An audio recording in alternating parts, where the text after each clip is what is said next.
أعوذ بالله من شرور أنفسنا ومن سيئات أعمالنا من يهده الله فلا مضل له ومن يضلل فلا هادي له أشهد أن لا إله إلا الله وحده لا شريك له وأشهد أن محمدا عبده ورسوله أرسله بالهدى ودين الحق ليظهره على الدين كله ولو كره المشركون اللهم صل على محمد وعلى آل محمد كما صليت على إبراهيم وعلى آل إبراهيم إنك حميد مجيد اللهم بارك على محمد وعلى آل محمد كما باركت على إبراهيم وعلى آل إبراهيم إنك حميد مجيد أما بعد فإن خير الكلام كلام الله وخير الهدي هدي محمد صلى الله عليه وسلم وشر الأمور محدثاتها وكل محدثة بدعة وكل بدعة ضلالة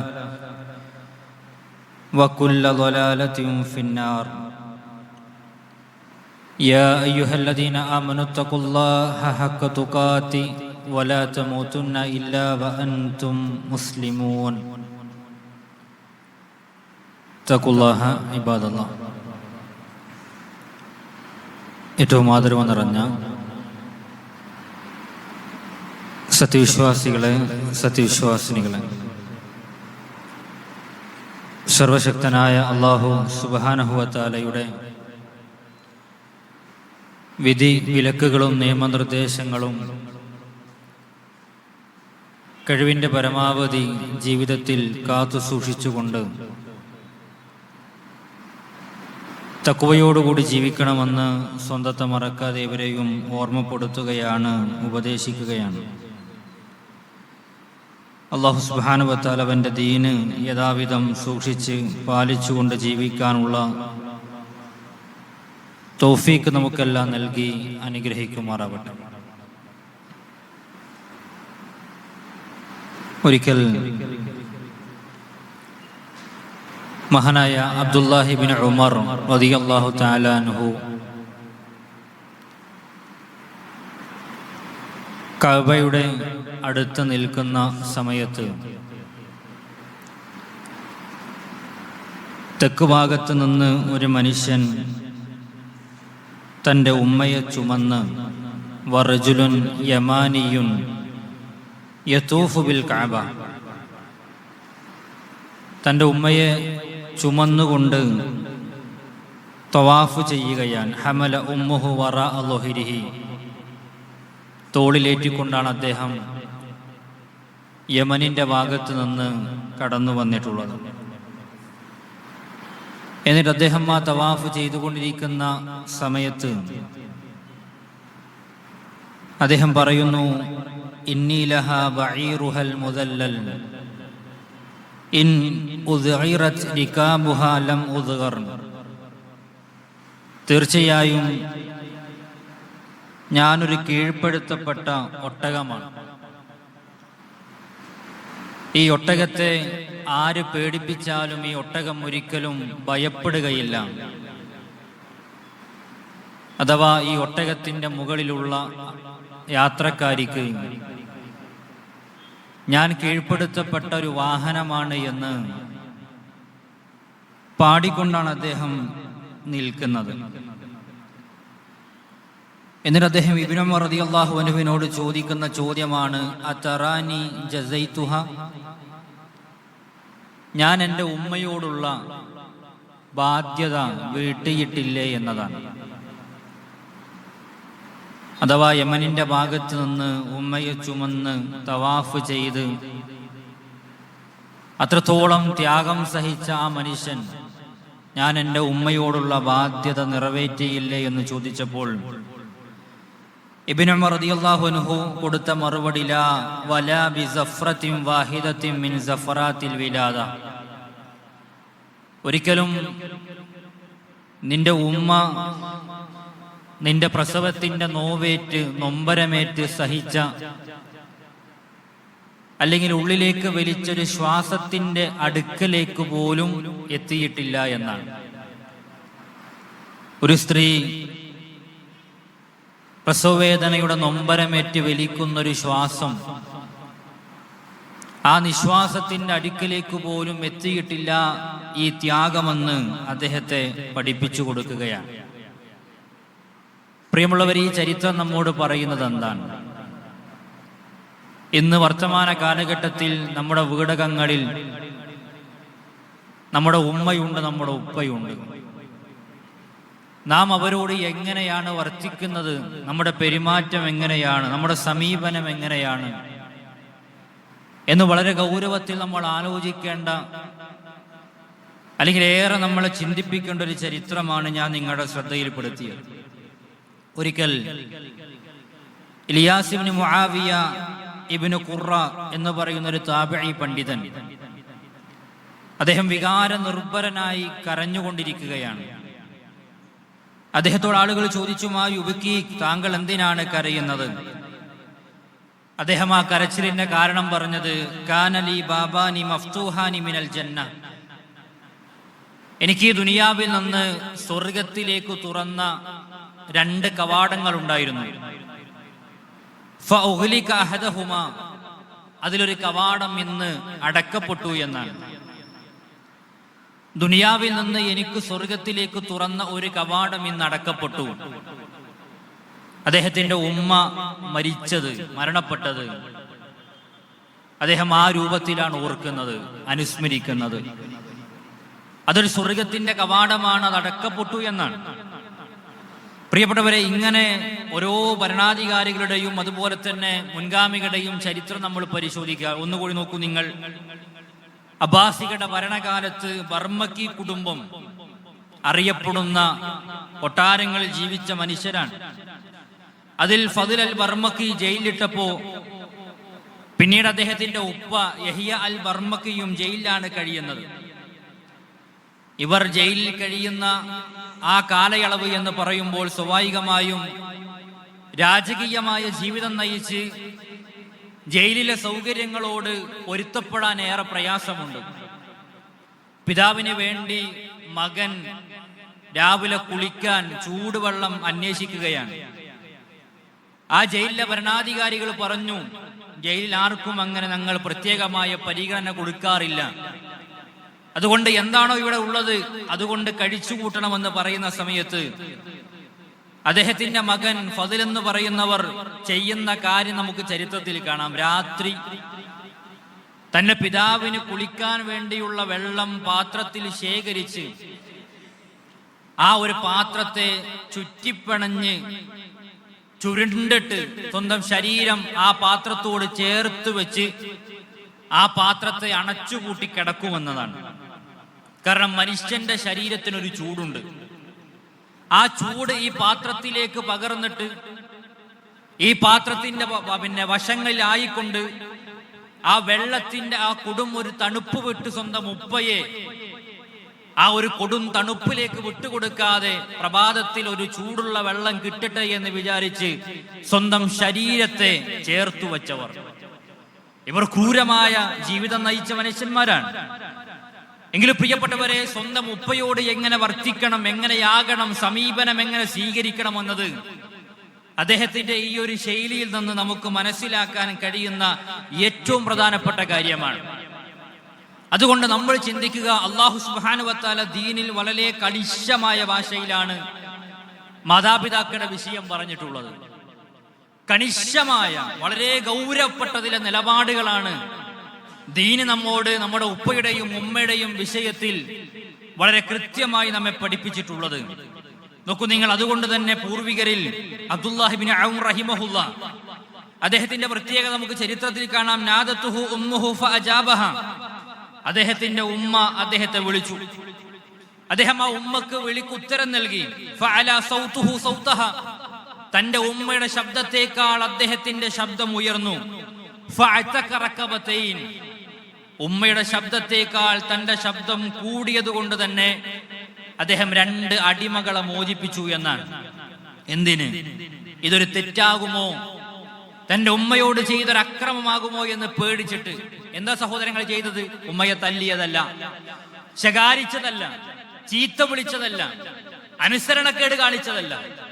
ഉമ്മ വിളിച്ചപ്പോൾ, ഉമ്മയുടെ വിളിക്കുത്തരം നൽകിയപ്പോൾ ഒരു ശബ്ദം കൂടിയതിന്റെ പേരിൽ അത് തെറ്റാകുമോ തിന്മയാകുമോ എന്ന് പേടിച്ചുകൊണ്ട് ഒരു നന്മ അഥവാ 2 അടിമകളെ മോചിപ്പിച്ച് പ്രായച്ചിത്തം ചെയ്ത പൂർവികർ. ത്വൽഖ് ബിൻ ഹബീബ് റഹ്മത്തുള്ളാഹി അലൈഹി, അദ്ദേഹത്തിന്റെ വീട് 2 തട്ടാണ്. അദ്ദേഹം പലപ്പോഴും വീടിന്റെ മുകളിലേക്ക് കയറുമ്പോ ശ്രദ്ധിക്കാറുള്ളത് ഉമ്മ താഴെയുണ്ടോ എന്നാണ്. കാരണം ഉമ്മ താഴെയുള്ളപ്പോൾ വീടിന്റെ മുകളിൽ ഞാൻ കയറിയാൽ ഞാൻ ഉമ്മയേക്കാൾ വലുതാകുമോ? ഒരു തെറ്റായ കാര്യമല്ല. നമ്മുടെ ഉമ്മ പ്രിയപ്പെട്ടവരെ താഴെയുണ്ട്, താഴത്തെ റൂമിലാണ്, നമ്മൾ മുകളിൽ താമസിക്കുന്നു. അതൊരു ഹറാമായ അല്ലെങ്കിൽ വേണ്ടാത്തൊരു കാര്യമല്ല.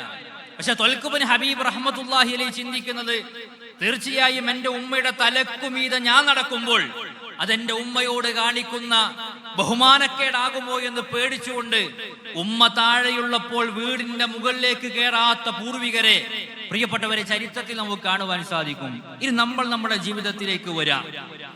ഈ കാലഘട്ടത്തിൽ നമ്മുടെ മാതാപിതാക്കളുടെ സ്ഥാനം നമ്മുടെ വീട്ടിൽ എവിടെയാണ്? നമ്മൾ പറയും നമ്മുടെ വീട്ടിൽ നമ്മുടെ ഉമ്മക്ക് നല്ല റൂമുണ്ട്, അതേപോലെ തന്നെ നല്ല ബെഡുണ്ട്, കട്ടിലുണ്ട്, ഫാനുണ്ട്, സൗകര്യങ്ങളുണ്ട്. ഉമ്മ ബാത്റൂമിലേക്ക് പോകുമ്പോൾ പിടിക്കാൻ ഒരു കമ്പി വരെ ഞാൻ കൃത്യമായി അവിടെ നാട്ടിയിട്ടുണ്ട്, അത് ഞങ്ങൾ പിടിപ്പിച്ചിട്ടുണ്ട് എന്ന് നമ്മൾ പറയുമ്പോ പ്രിയപ്പെട്ടവരെ, ഇത് മാത്രമാണ് നമ്മൾ ഈ കാലഘട്ടത്തിൽ നമ്മുടെ മാതാപിതാക്കൾ കൊടുക്കേണ്ടത്. യഥാർത്ഥത്തിൽ ആ കമ്പി, ആ ഉമ്മ പിടിക്കുന്ന കമ്പി, അത് നമുക്കൊന്ന് ആയാൽ എന്താണ് പ്രയാസം?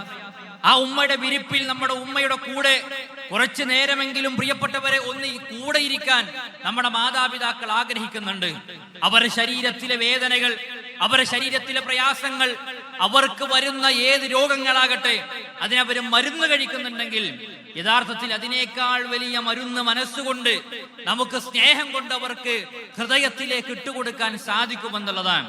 അതുകൊണ്ട് നമ്മൾ ചിന്തിക്കേണ്ട, നമ്മുടെ മാതാപിതാക്കളെ എത്രത്തോളം ദീന് പരിഗണിക്കാൻ കണിശമായി കടുത്ത ഭാഷയിൽ പറഞ്ഞിട്ടുണ്ടോ അത് കൃത്യമായി പാലിക്കേണ്ടവരാണ് നമ്മൾ ഓരോരുത്തരും.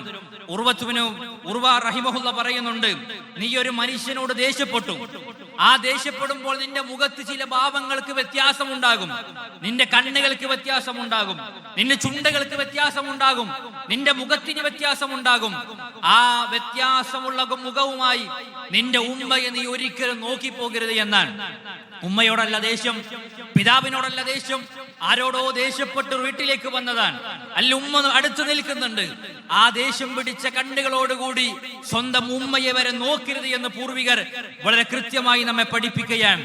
അതുകൊണ്ടാണ് പ്രവാചകൻ സല്ലല്ലാഹു അലൈഹി വസല്ലം തങ്ങളുടെ കാലഘട്ടത്തിൽ ഒരു മനുഷ്യൻ പറഞ്ഞു, പ്രവാചകരെ, ഞാൻ വലിയ ഒരു തെറ്റ് ചെയ്തു പോയിട്ടുണ്ട്, വലിയൊരു പാപം എന്റെ ജീവിതത്തിൽ കടന്നു വന്നിട്ടുണ്ട്. പ്രവാചകനോട് ചോദിക്കുകയാണ്, പ്രവാചകരെ, ഹൽമിൻ, പിന്നെ എനിക്ക് വല്ല തൗബയുമുണ്ടോ എന്നാണ്, എനിക്ക് പശ്ചാത്താപമുണ്ടോ എന്നാണ്, ആ പാപം പുറത്തു കിട്ടാനുള്ള മാർഗമുണ്ടോ എന്നാണ്. ഇദ്ദേഹത്തിന്റെ പ്രത്യേകത എന്താണ്? ഒരു മനുഷ്യനെ കൊന്നിട്ടാണ് വന്നിട്ടുള്ളത്, ജീവൻ നഷ്ടപ്പെടുത്തിയിട്ടാണ് വന്നിട്ടുള്ളത്. പ്രിയപ്പെട്ടവരെ, ആ മനുഷ്യനോട് പ്രവാചകൻ സല്ലല്ലാഹു അലൈഹി വസല്ലം തങ്ങൾ തൗബയുണ്ടോ എന്ന് ചോദിച്ചപ്പോൾ തിരിച്ചു പ്രതികരിക്കുന്നത് നിന്റെ ഉമ്മ ജീവിച്ചിരിക്കുന്നുണ്ടോ എന്നാണ്. കൊന്ന മനുഷ്യനോട്, കൊലപാതകിയോട് നിന്റെ ഉമ്മ ജീവിച്ചിരിക്കുന്നുണ്ടോ? അദ്ദേഹം പറഞ്ഞു, റസൂലേ, എന്റെ ഉമ്മ ജീവിച്ചിരിക്കുന്നില്ല. എങ്കിൽ മാതൃ സഹോദരി ജീവിച്ചിരിക്കുന്നുണ്ടോ? അതെ, മാതൃ സഹോദരി ജീവിച്ചിരിക്കുന്നുണ്ട് എന്ന് പറഞ്ഞപ്പോൾ അവിടേക്ക് ചെന്ന് അവർക്ക് നല്ല പരിഗണന, അല്ലെങ്കിൽ അവരോടുള്ള സുഹബത്ത്, പിന്നെ സമീപനം അത് നന്നാക്കി തീർക്കണമെന്നാണ് പ്രവാചകൻ സല്ലല്ലാഹു അലൈഹി വസല്ലം തങ്ങൾ അവിടെ പഠിപ്പിച്ചു കൊടുക്കുന്നത്. ഒരിക്കൽ ഇബ്നു അബ്ബാസ് റളിയല്ലാഹു അൻഹുവിന്റെ അടുക്കലേക്ക് അന്നഹു അതാഹു റജുലൻ, ഒരു മനുഷ്യൻ കടന്നു വന്നു. ഫഖാല ഇന്നി അഖ്ബത്തു മിംറഅതൻ, എന്നിട്ട് അദ്ദേഹത്തോട് പറയാൻ, ഞാൻ ഒരു സ്ത്രീയെ ആഗ്രഹിച്ചു പോയി. ഫഅബത് അൻ തൻഹികനി, അവൾ എന്നെ വിവാഹം കഴിക്കാൻ വിസമ്മതിച്ചു. ഫഖതബഹാ ഗൈരി, അവൾ മറ്റൊരാളെ വിവാഹം കഴിച്ചു. ആ മനുഷ്യനോട് അല്ലെങ്കിൽ ആ പുരുഷനോട് അവൾക്ക് സ്നേഹവും ഉണ്ടായിരുന്നു. ഞാൻ അന്വേഷിച്ചപ്പോൾ എന്നെ ഇഷ്ടപ്പെടാതെ അവൾ മറ്റൊരാളെ വിവാഹം കഴിച്ച് അവൾക്ക് ആ വിവാഹത്തിന് ഏറെ ഇഷ്ടവും ഉണ്ടായിരുന്നു. ഫഗിർതു അലൈഹ, എനിക്ക് ദേഷ്യമുണ്ടായി ആ സ്ത്രീയോട്. ഫഖതൽതുഹ, ഞാൻ അവളെ കൊന്നു. ആരാ വന്ന് പറയുന്നത്? ഇബ്നു അബ്ബാസ് റളിയല്ലാഹു അൻഹുവിനോട് വന്ന് പറയാ, എനിക്കൊരു പെണ്ണിനെ ഇഷ്ടപ്പെട്ട് സ്നേഹിച്ച് അവൾ വിസമ്മതിച്ച് അവൾ വേറൊരു കല്യാണം കഴിച്ചപ്പോൾ എനിക്ക് ദേഷ്യം വന്ന ആ പെണ്ണിനെ ഞാൻ കൊന്നുപോയി. ഫഹൽ മിൻ തൗബ, എനിക്ക് വല്ല തൗബയും ഉണ്ടോ എന്നാണ്. മഹാനായ ഇബ്നു അബ്ബാസ് റളിയല്ലാഹു അൻഹു ചോദിക്കുകയാണ്, ഉമ്മുക ഹൈ, താങ്കളുടെ ഉമ്മ ജീവിച്ചിരിക്കുന്നുണ്ടോ? ഉമ്മുക ഹയ്യത്തുൻ, താങ്കളുടെ മാതാവ് ജീവിച്ചിരിക്കുന്നുണ്ടോ? അദ്ദേഹം പറഞ്ഞു, ഇല്ല. ലാ. ഇബ്നു അബ്ബാസ് റളിയല്ലാഹു അൻഹു പറയാണ്, തുബ ഇലല്ലാഹി അസ്സ വജൽ, എങ്കിൽ അല്ലാഹുവിലേക്ക് തൗബ ചെയ്ത് ഖേദിച്ചുകൊണ്ട് മടങ്ങിക്കോ. വതഖറബ ഇലൈഹി മസ്തതഅത്, കഴിവിന്റെ പരമാവധി അല്ലാഹുവിനെ സൂക്ഷിച്ച് അല്ലാഹുവിലേക്ക് അടുക്കുന്ന പ്രവർത്തനങ്ങൾ കൊണ്ട് നീ ധന്യമാക്കിക്കോ നിന്റെ ജീവിതമെന്നാണ്. എന്നിട്ട് ആ മനുഷ്യൻ തിരിച്ചുപോയ സമയത്ത് ആളുകൾ ചോദിച്ചു, എന്തിനാണ് ആ കൊലപാതകയോട് ഉമ്മ ജീവിച്ചിരിക്കുന്നുണ്ടോ എന്ന് ചോദിച്ചത് എന്ന് ഇദ്ദേഹത്തോട് ചോദിക്കുന്ന സമയത്ത് ഇബ്നു അബ്ബാസ് റളിയല്ലാഹു അൻഹു പറഞ്ഞ വാചകമുണ്ട്. പ്രിയപ്പെട്ടവരെ, എന്നെയും നിങ്ങളെയും ഇരുത്തി ചിന്തിപ്പിക്കേണ്ട വാചകമാണ്. എന്നാണ് അദ്ദേഹം പറഞ്ഞത്, ഇന്നി ലാ അഅലമു അമല, ഇന്നി ലാ അഅലമു അമല, തീർച്ചയായും എനിക്ക് ഒരു കർമ്മവും അറിയുകയില്ല. അഖറബ ഇലല്ലാഹി അസ്സ വജൽ, അല്ലാഹുവിലേക്ക് ഒരു മനുഷ്യനെ, ഒരു അടിമയെ അടുപ്പിക്കുന്ന ഒരു കർമ്മം എനിക്കറിയില്ല. ഏതിനേക്കാൾ? മിൻ ബിർരിൽ വാലിദ, മാതാപിതാക്കൾക്ക് നന്മ ചെയ്യുന്നതിനേക്കാൾ അല്ലാഹുവിലേക്ക് അടുപ്പിക്കുന്ന മറ്റൊരു കർമ്മവും എനിക്കറിയുകയില്ല എന്ന് പ്രിയപ്പെട്ടവരെ മഹാനായ ഇബ്നു അബ്ബാസ് റളിയല്ലാഹു അൻഹു അവിടെ പഠിപ്പിച്ചു കൊടുക്കുകയാണ്. അതുകൊണ്ട് നമസ്കരിക്കുന്ന നമ്മൾ, നോമ്പെടുത്ത നമ്മൾ, സ്വതക്ക കൊടുക്കുന്ന നമ്മൾ, സകാത്ത് കൃത്യമായി നിർവഹിക്കുന്ന നമ്മൾ, ഹജ്ജും ഉംറയും മറ്റുള്ള എല്ലാ സൽക്രമങ്ങളിലും പ്രിയപ്പെട്ടവരെ നന്നായി പണിയെടുക്കുന്ന നമ്മെ സംബന്ധിച്ചിടത്തോളം നമ്മുടെ ജീവിതത്തിൽ അല്ലാഹുവിലേക്ക് ഏറ്റവും കൂടുതൽ അടുക്കാൻ കഴിയുന്ന, കൊലപാതകയ്ക്ക് വരെ തൗബ കിട്ടുന്ന ഏറ്റവും പ്രധാനപ്പെട്ട കാര്യമാണ് നമ്മുടെ മാതാപിതാക്കളോടുള്ള നമ്മുടെ ബന്ധമെന്നുള്ളത്. പ്രിയപ്പെട്ടവരെ, ജീവിതത്തിൽ എത്ര ത്യാഗങ്ങളാണ് അവർ നമുക്ക് വേണ്ടി പിന്നെ സഹിക്കേണ്ടി വന്നത്. വിശുദ്ധ ഖുർആന്റെ ഒരു പ്രയോഗമുണ്ട്. അവിടെ വിശുദ്ധ ഖുർആൻ പ്രയോഗിക്കുമ്പോൾ ഹമലതുഹു ഉമ്മുഹു എന്നാണ്. കുർഹ എന്ന് പറഞ്ഞത് ഏറെ പ്രയാസം സഹിച്ച് ബുദ്ധിമുട്ടിക്കൊണ്ടാണ് നിന്റെ ഉമ്മ നിന്നെ ചുമന്നത് എന്നാണ്.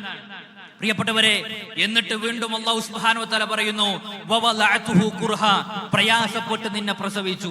വേദന വരുമ്പോൾ പ്രിയപ്പെട്ടവരെ, സാധാരണഗതിയിൽ ഹോസ്പിറ്റലിലേക്ക് നമ്മൾ പോകാറുള്ളത് വേദന മാറാൻ വേണ്ടിയാണ്, വേദന മാറാൻ വേണ്ടിയാണ്. എന്നാൽ പ്രസവത്തിന്റെ സമയത്ത് സ്ത്രീകൾ ഹോസ്പിറ്റലിൽ സമീപിക്കാറുള്ളത്, ഡോക്ടറെ കാണിക്കാറുള്ളത് എന്താ വേദന വരാത്തത് എന്ന ചോദ്യത്തിനാണ്. കാരണം വേദനയുണ്ടാകണം ഒരു സ്ത്രീ പ്രസവിക്കണമെങ്കിൽ. എന്നാൽ സയൻസ് പറയുന്നത് അവരുടെ ശരീരത്തിലെ എത്രയോ അസ്ഥികൾ നുറുങ്ങുന്ന വേദനയാണ് ഒരു പെണ്ണ് അവരുടെ പ്രസവത്തിന്റെ സമയത്ത് സഹിച്ചുകൊണ്ടിരിക്കുന്നതെന്നാണ്. ശരാശരി ഒരു മനുഷ്യന് സഹിക്കാൻ കഴിയുന്ന ഒരു വേദനയുണ്ട്, അതിനൊരു ഒരു തോതുണ്ട്, അതിനൊരു കൃത്യമായ പരിധിയുണ്ട്. ആ പരിധിയേക്കാൾ 3 മടങ്ങാണ് ഒരു പെണ്ണ് അവൾ യഥാർത്ഥത്തിൽ പ്രസവത്തിന്റെ സമയത്ത്, അതല്ലെങ്കിൽ ഒരു കുഞ്ഞിന് ജന്മം നൽകാൻ പോകുന്ന സമയത്ത് അനുഭവിക്കുന്നത് എന്ന് സയൻസ് ലോകത്തോട് വിളിച്ചു പറയുകയാണ്. പ്രിയപ്പെട്ടവരെ, നമ്മൾ ചിന്തിക്കണം, അതേപോലെ വന്നവരാണ് നമ്മൾ. ഇന്ന് നമ്മുടെ ഉമ്മ എവിടെയാണ്? നമ്മുടെ വീട്ടിലുണ്ട്. ചിലരുടെ ഉമ്മ എവിടെയാണ്? അവർ കബറിടങ്ങളിലാണ്. എത്ര കാലമായി ഉമ്മക്ക് വേണ്ടി നമ്മളൊന്ന് പ്രാർത്ഥിച്ചിട്ട്, ഉമ്മയൊന്ന് പരിഗണിച്ചിട്ട്. എന്തിനധികം വർത്തമാന കാലഘട്ടത്തിൽ അവർക്ക് കിട്ടുന്ന വാർദ്ധക്യ പെൻഷനും അതേപോലെ തന്നെ വിധവാ പെൻഷനും അതുമാത്രമാണ് അവരുടെ സാമ്പത്തികമായ സ്രോതസ്. എന്തിനധികം ഒരു മാസം ഞാൻ നോക്കാമെന്ന് പറഞ്ഞ് ജ്യേഷ്ഠാന്റെ സഹോദരങ്ങൾ തമ്മിൽ പരസ്പരം തർക്കിച്ചു കൊണ്ടിരിക്കുകയാണ്. ഉമ്മയുടെ പെൻഷന്റെ തുക കഴിയുമ്പോൾ തിരിച്ചു കൊണ്ടുപോയി ആക്കുന്ന ശൈലിയിലാണ് പലരും മുന്നോട്ട് പോകുന്നത്. നമ്മൾ ചിന്തിക്കുക, നമ്മുടെ പ്രിയപ്പെട്ട കൂട്ടുകാർ, നമ്മുടെ പ്രിയപ്പെട്ട കൂട്ടുകാർ അവരൊരു കാര്യം പറഞ്ഞാൽ എത്ര പെടുന്നനെയാണ് നമ്മൾ ചെയ്തു കൊടുക്കാറുള്ളത്. നമ്മുടെ ഭാര്യ ഒരു കാര്യം പറഞ്ഞ, ഒരു ആവശ്യം നമ്മുടെ മുന്നിൽ പറഞ്ഞാൽ എത്ര പെടുന്നനെയാണ് നമ്മൾ ചെയ്തു കൊടുക്കാറുള്ളത്. നമ്മുടെ മക്കളുടെ അവരുടെ ജീവിതവുമായി ബന്ധപ്പെട്ട് ഒരു വസ്ത്രത്തിന്റെ വിഷയം നമ്മോട് പറഞ്ഞാൽ എത്ര പെടുന്നനെയാണ് നമ്മൾ ചെയ്തു കൊടുക്കാറുള്ളത്. എന്നാൽ ഉമ്മ എത്രയോ കാലമായി പലതും നമ്മോട് പറഞ്ഞുകൊണ്ടിരിക്കുന്നുണ്ട്. എത്രയോ ആവശ്യങ്ങൾ നമ്മുടെ മുന്നിലേക്ക് പ്രിയപ്പെട്ടവരെ അവർ വെച്ച് നീട്ടിയിട്ടുണ്ട്. അത് കേൾക്കാൻ പോലുമുള്ള മനസ്സ് പലപ്പോഴും നമ്മൾ കാണിക്കുന്നില്ല എന്നുള്ളതാണ്. അതുകൊണ്ട് ദീന് വളരെ കണിശമായി നമ്മോട് പറഞ്ഞ ഏറ്റവും പ്രധാനപ്പെട്ട കാര്യമുണ്ട്. അവരോട് നിങ്ങൾ ഉഫിൻ, എന്താണ് ഉഫ് എന്ന് പറഞ്ഞാൽ? പലപ്പോഴും നമ്മൾ കേട്ടൊരു വാചകമാണ്. തഅഫുഫ് എന്ന വാചകത്തിൽ നിന്നാണ് ഉഫ് ഉണ്ടായത്. എന്താ തഅഫുഫ് എന്ന് പറഞ്ഞാൽ?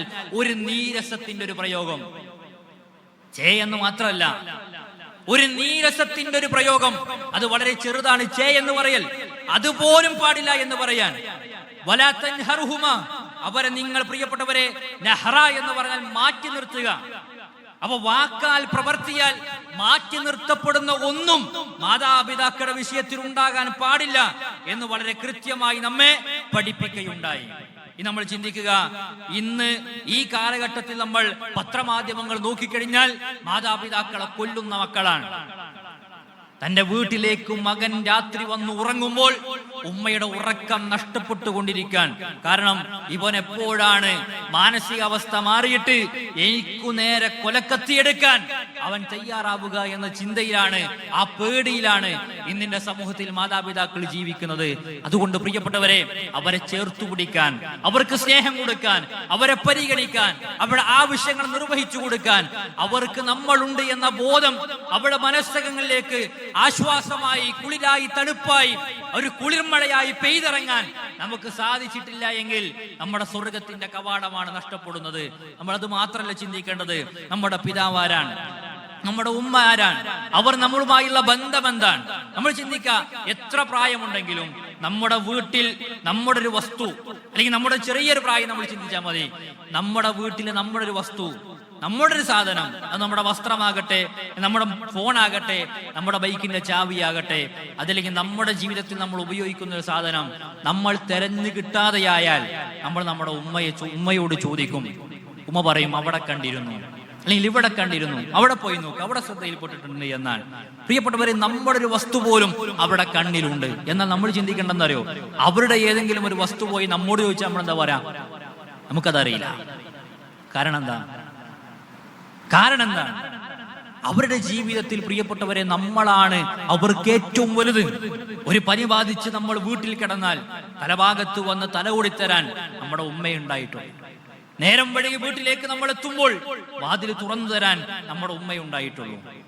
ഉമ്മ നിങ്ങൾ ഉറങ്ങിക്കോളൂ എന്ന് പറഞ്ഞാലും ഇല്ല, നീ വന്നിട്ട്, അല്ലേ, ഉമ്മ നിങ്ങൾ ഭക്ഷണം കഴിച്ചോളൂ, ഇല്ല, നീ വന്നിട്ട് കഴിക്കാം എന്ന് പറഞ്ഞ് നമുക്ക് വേണ്ടി പ്രിയപ്പെട്ടവരെ ഉറക്കമൊഴിച്ചവർ, രാത്രി കരയുന്ന കുഞ്ഞിനെ എടുത്ത് വീടിന്റെ വരാന്തയിലൂടെ അല്ലെങ്കിൽ വീടിന്റെ ഹാളിലൂടെ പാട്ടുപാടി രാത്രി നമ്മെ ഉറക്കിയവർ. ഇത് നമ്മൾ വളർന്നു വലുതാകുമ്പോ പിന്നെ നമ്മൾ ചിന്തിക്കുന്നത് അവരെ എവിടെയെങ്കിലും കൊണ്ടുപോയി ആക്കാമെന്നതാണ്. ഇതിലധികം നമ്മുടെ ശരീരത്തിന്റെ മണം വരെ, നമ്മുടെ വിയർപ്പിന്റെ ഗന്ധം വരെ കൃത്യമായി അറിയുന്നവരാണ് നമ്മുടെ മാതാപിതാക്കൾ. മഹാനായ ഉമർ ഇബ്നുൽ ഖത്താബ് റളിയല്ലാഹുവിന്റെ ഭരണകാലത്ത് ഉമയ്യ ഇബ്നു അൽ അസ്കർ അൽ കിനാനി എന്ന് പറയുന്ന ഒരു മനുഷ്യൻ തന്റെ മകൻ കിലാബുമായിട്ട് ഹിജ്റ വന്നു. ഉമർ ഇബ്നുൽ ഖത്താബ് റളിയല്ലാഹുവിന്റെ ഭരണകാലത്താണ്. ഈ മകൻ കിലാബിന്റെ പ്രത്യേകത, തുല്യതയില്ലാത്ത മാതാപിതാക്കൾക്ക് നന്മ ചെയ്യുന്ന, സ്നേഹം കൊടുക്കുന്ന വ്യക്തിയാണ് ഈ കിലാബ് എന്ന് പറയുന്ന മകൻ. ഉപ്പയെ വിട്ട് നിന്നിട്ടില്ല. എന്നാൽ കിലാബ് യുവാവായതുകൊണ്ട് തന്നെ ആ കാലഘട്ടത്തിൽ അബ്ദുല്ലാഹി ഇബ്നു സുബൈറിനെ പോലെയുള്ള സ്വഹാബികൾ, യുവാക്കളായ സ്വഹാബികൾ യുദ്ധത്തിന് വേണ്ടി പോകുമ്പോൾ കിലാബ് എന്ന് പറയുന്ന മകനൊരാഗ്രഹം അവരുടെ കൂടെ യുദ്ധം ചെയ്യാൻ. ഉമർ ഖത്താബ് റളിയല്ലാഹു അൻഹു അടുക്കലേക്ക് വന്ന് അനുവാദം ചോദിച്ചു. ഉമർ ഖത്താബ് റളിയല്ലാഹു അൻഹു അനുവാദം കൊടുത്തു. അങ്ങനെ കിലാബ് ജീവിതത്തിൽ ആദ്യമായി സ്വന്തം പിതാവിനെ ഉമയ്യയെ വിട്ട് പിരിയുകയാണ്. ആ പിതാവിന് പ്രിയപ്പെട്ടവരെ വല്ലാത്ത വേജാറ്, വല്ലാത്ത സങ്കടം, അദ്ദേഹത്തിന്റെ ഉറക്കം നഷ്ടപ്പെട്ടു. അദ്ദേഹം കരയാൻ തുടങ്ങി. ഒരു പിതാവിന്റെ മാനസികാവസ്ഥയാണ്, കരയാൻ തുടങ്ങി. അവസാനം ചരിത്രത്തിൽ കാണാം,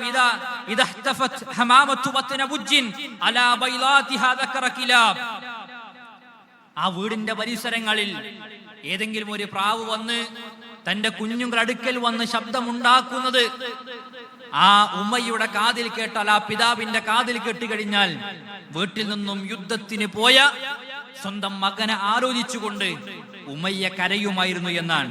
എത്രത്തോളം അദ്ദേഹത്തിന്റെ ആ ദുഃഖഭാരം കൊണ്ട് അദ്ദേഹത്തിന്റെ കണ്ണിന്റെ കാഴ്ച വരെ നഷ്ടപ്പെട്ടു പോയി. കരഞ്ഞ് കരഞ്ഞ് കണ്ണിന്റെ കാഴ്ച വരെ നഷ്ടപ്പെട്ടു പോയി എന്നാണ്. മഹാനായ ഉമർ ഇബ്നു ഖത്താബ് റളിയല്ലാഹുവിന്റെ അടുക്കലേക്ക് പ്രിയപ്പെട്ടവരെ ഈ ഒരു സംഭവം എത്തി. അഥവാ യാക്കൂബ് അലൈഹി സ്വലാത്തു വസ്സലാമിന്റെ ജീവിതത്തിൽ ഉണ്ടായ ആ ഒരു സംഭവം പോലെ, യൂസുഫ് നബി അലൈഹി സ്വലാത്തു വസ്സലാമിനെ നഷ്ടപ്പെട്ടപ്പോൾ ഉണ്ടായ ആ ദുഃഖഭാരം പോലെ ഇദ്ദേഹത്തിന്റെ കണ്ണിന്റെ കാഴ്ചയും നഷ്ടപ്പെട്ടു പോവുകയാണ്. ഉമർ ഖത്താബ് റളിയല്ലാഹു അൻഹു ആ പിതാവിനെ ചെന്ന് സന്ദർശിച്ചു. ആ പിതാവ് പ്രിയപ്പെട്ടവരെ പറഞ്ഞ ഒരു വാചകം എന്താണെന്നറിയോ? എന്റെ മകനെ എന്റെ മരണത്തിന്റെ മുമ്പ് എനിക്കൊന്ന് കാണണം. പിതാവിന്റെ ആവശ്യമാണ്. മരണത്തിന്റെ മുമ്പ് എന്റെ മകനെ എനിക്കൊന്ന് കാണണം, അവനെ ഒന്ന് ചുംബിക്കണം, അവനെ ഒന്ന് മുത്തി മണക്കണമെന്നതാണ്. ഇതൊരു പ്രയോഗമാണ്. കാരണം നമ്മൾ നമ്മുടെ ചെറിയ കുട്ടികളെ, കുഞ്ഞുങ്ങളെ നമ്മുടെ ചുണ്ട് കൊണ്ട് മാത്രമല്ല നമ്മൾ അവരെ ചുംബിക്കാറുള്ളത്, നമ്മുടെ മൂക്ക് കൊണ്ടും കവിള് കൊണ്ടും ചേർത്തിട്ടാണ് നാം അവരെ നമ്മുടെ ജീവിതത്തിലേക്ക് അണച്ചുകൂട്ടി ആ സ്നേഹം പ്രകടിപ്പിക്കാറുള്ളത്. ഒന്ന് മുത്തി മണക്കണമെന്ന് പറയാൻ ഉമർ ഖത്താബ് റളിയല്ലാഹു അൻഹു യുദ്ധത്തിന്റെ രണാങ്കണത്തിൽ നിന്ന്, ആ സൈന്യത്തിൽ നിന്ന് മകനെ കിലാബിനെ തിരിച്ചു വിളിച്ചു. എന്നിട്ട് കിലാബിനെ ഉമറിന്റെ അടുക്കിലേക്ക് ആളുകൾ കൊണ്ടുവന്നു. എന്നിട്ട് ചോദിച്ചു, കിലാബ്, നിന്റെ ഉപ്പയുടെ പിന്നെ ജീവിതം ആകെ മാറിയിട്ടുണ്ട്, കണ്ണിന്റെ കാഴ്ച നഷ്ടപ്പെട്ടു പോയിട്ടുണ്ട്. അതുകൊണ്ട് നിങ്ങൾ എന്താണ് നിങ്ങളുടെ ഉപ്പക്ക് വേണ്ടി ഇത്രത്തോളം ചെയ്യുന്നത് എന്ന് ചോദിച്ചപ്പോൾ കിലാബ് പറയാണ്, ഇതാ ജീവിതത്തിൽ ഒരിക്കലും ഞാൻ എൻ്റെ ഉപ്പയെ വിട്ടു നിന്നിട്ടില്ല. എൻ്റെ ഉപ്പക്ക് വേണ്ട എല്ലാ കാര്യങ്ങളും നിർവഹിച്ചു കൊടുക്കുന്ന ഞാനാണ്. ഉപ്പ എഴുന്നേറ്റാൽ വുളുവിനുള്ള വെള്ളവും ഉപ്പക്ക് നമസ്കരിക്കാനുള്ള സൗകര്യങ്ങളും, അതേപോലെ തന്നെ എല്ലാം പറഞ്ഞ അവസാനം പറയാണ്, ഉപ്പ രാവിലെ എഴുന്നേറ്റാൽ ഉപ്പക്ക് ഞാൻ ഒട്ടകത്തിന്റെ അകിട് നന്നായി കഴുകി വൃത്തിയാക്കിയിട്ട് നല്ല പാല് കറന്നു കൊടുക്കും. അതാണ് എൻ്റെ പിതാവിന്റെ രാവിലത്തെ ഭക്ഷണം എന്നതാണ്. ആ ഒട്ടകത്തിന്റെ അകിട് നന്നായി കഴുകുമെന്ന് പറയുന്നത് പ്രിയപ്പെട്ടവരെ എന്തെന്നറിയോ? ഒട്ടകത്തിന്റെ പാലിന് ഒരു കട്ടിയുണ്ട്, വല്ലാത്തൊരു ഗന്ധമുണ്ട്. അതിന്റെ അകിട് വൃത്തിയാക്കിയിട്ടില്ല എങ്കിൽ ആ പാല് നല്ലപോലെ കുടിക്കാൻ കഴിയില്ല.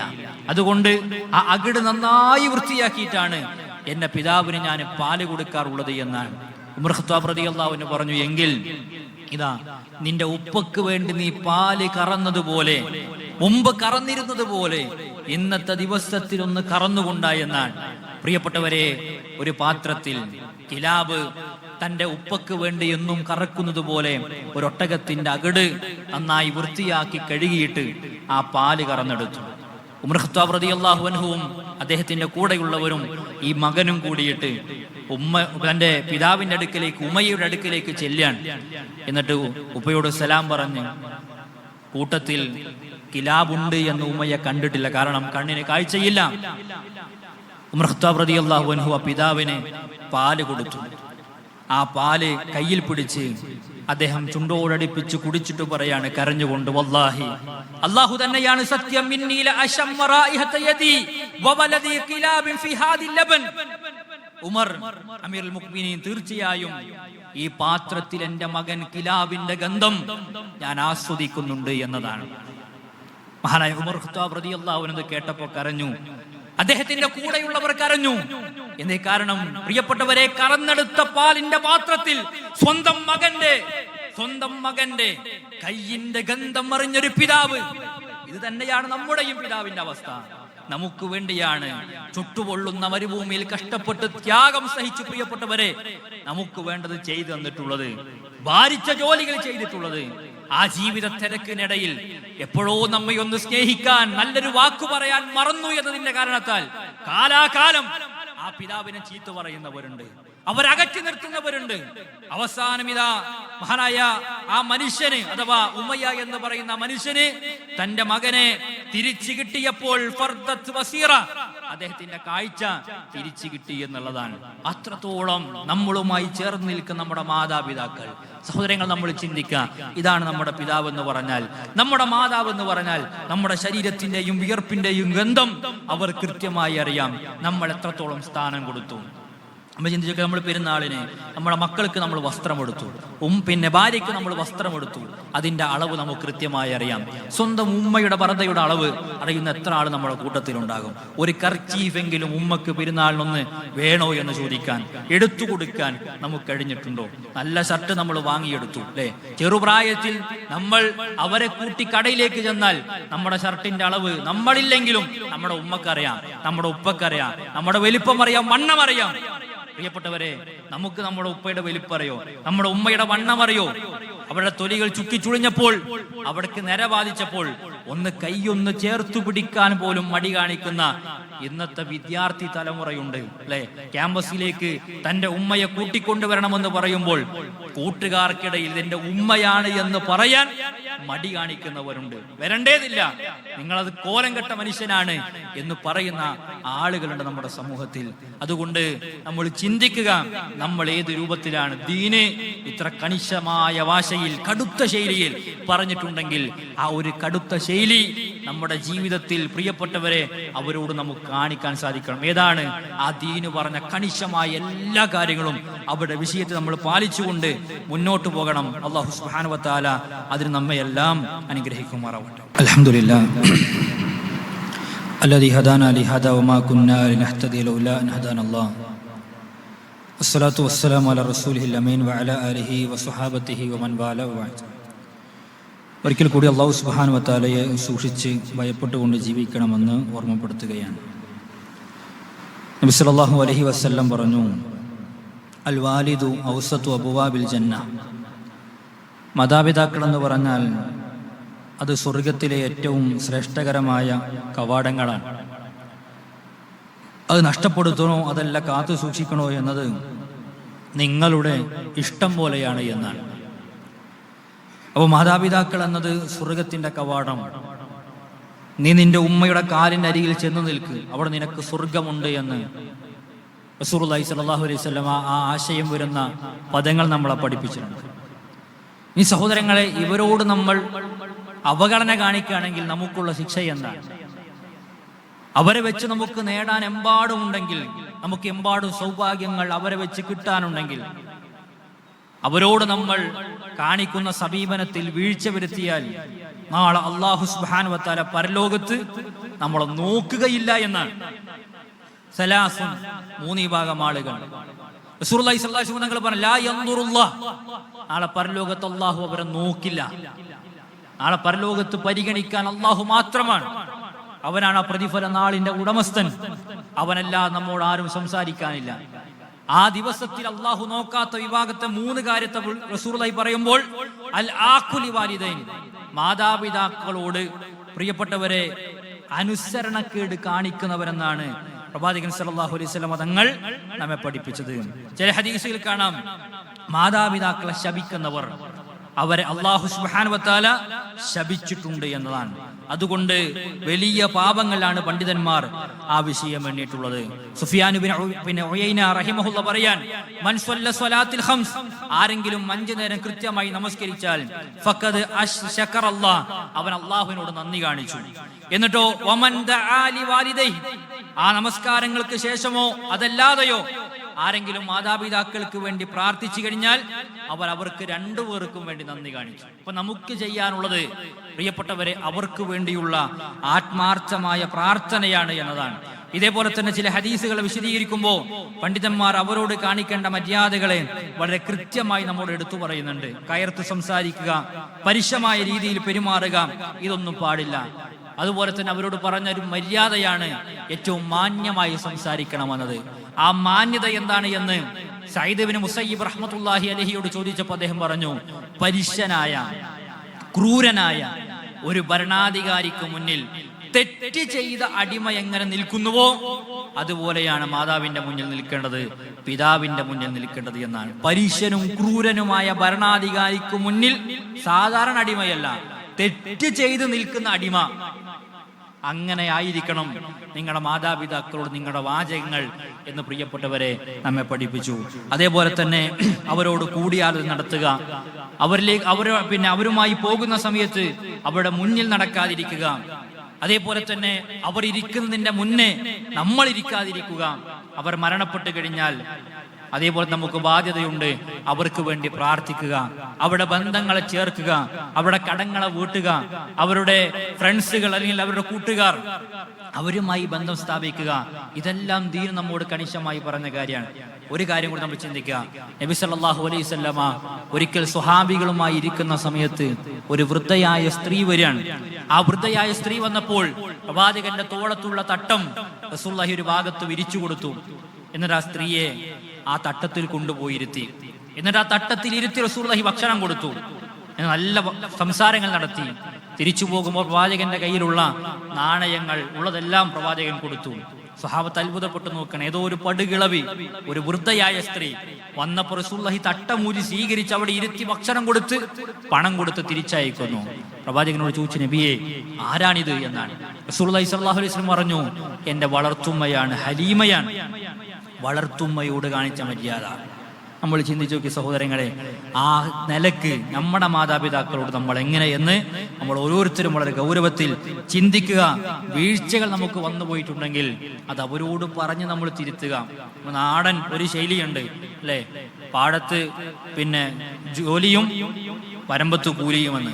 അതേപോലെ ദുനിയാവിൽ തന്നെ കിട്ടുന്ന, ഇവിടുന്ന് തന്നെ കിട്ടുന്ന ഒരു കാര്യമാണ് മാതാപിതാക്കളോട് നമ്മൾ പ്രിയപ്പെട്ടവരെ എന്തെങ്കിലും കുരുത്തക്കേട് സംഭവിച്ചിട്ടുണ്ടെങ്കിൽ ഇവിടെ തന്നെ അതിന്റെ ശിക്ഷ നമ്മൾ അനുഭവിക്കേണ്ടി വരും. അത് നാളെ പരലോകത്തേക്ക് അല്ലാഹു സുബ്ഹാനഹു വതആല നീട്ടിവെക്കില്ല. നമ്മൾ കണ്ടിട്ടില്ലേ, എത്രയോ മാതാപിതാക്കളെ കണ്ണുനീര് കുടിപ്പിച്ച് വീട്ടിൽ നിന്നും ഇറങ്ങിപ്പോയ പെൺകുട്ടികൾ. ഏതെങ്കിലും ഒന്ന് നന്നായതിന്റെ ചരിത്രം നമ്മൾ വായിക്കുന്നുണ്ടോ? ഏതെങ്കിലും ഒന്ന് നന്നായതിന്റെ ചരിത്രം നമ്മൾ വായിക്കുന്നുണ്ടോ? കോടതിയുടെ വരാന്തയിൽ ചെന്ന് നിൽക്കുന്നതാണ് ആ ഉമ്മയും ഉപ്പയും. 18 വർഷക്കാലത്തെ സ്വപ്നം, 20 വർഷക്കാലത്തെ സ്വപ്നം. ഇന്നലെ കണ്ട ഒരു ചെറുക്കന്റെ കൂടെ ഞാൻ പോകുന്നു എന്ന് പറഞ്ഞ് പ്രിയപ്പെട്ടവരെ ഇവരോട് കയർത്ത് സംസാരിച്ച് ഇവരുടെ വാക്കുകൾക്ക് വില കൊടുക്കാതെ, ഇവരുടെ കണ്ണുനീര് കാണാതെ ഇറങ്ങിപ്പോയ പെൺകുട്ടി എവിടെ എത്തി?